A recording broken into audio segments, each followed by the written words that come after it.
ফের শুরু দুয়ারে সরকার। 24শে জানুয়ারি থেকে শুরু দুয়ারে সরকার। 37টি স্কিম নিয়ে শুরু হচ্ছে দুয়ারে সরকার। এই মুহূর্তে আমাদের সঙ্গে ফোন লাইনে রয়েছে বিশেষ প্রতিনিধি দীপ্তিমান ভট্টাচার্য। দীপ্তিমান, কি জানা যাচ্ছে?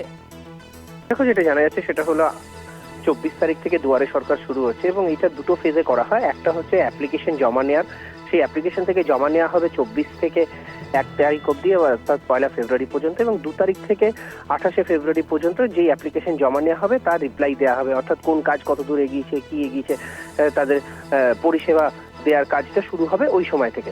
অর্থাৎ এই দুভাগে ভাগ করে করা হচ্ছে এবং মোট 37টি, এবার 37টার মতন এরকম রয়েছে যেটা রাজ্য সরকারের সমাজ কল্যাণমূলক কাজকর্ম রয়েছে বিভিন্ন দফতরে। সেই কাজগুলোকে এখানে মনিটরিং করা হবে এবং এখানে সাধারণ মানুষ গিয়ে সহজেই এই পরিষেবাগুলো নিতে পারবে। তাসমিনা, ধন্যবাদ তোমাকে দীপ্তিমান। ফের শুরু হচ্ছে দুয়ারে সরকার। 24শে জানুয়ারি থেকে শুরু দুয়ারে সরকার। 37টি স্কিম নিয়ে শুরু হচ্ছে দুয়ারে সরকার এবং 1 ফেব্রুয়ারি পর্যন্ত চলবে দুয়ারে সরকার।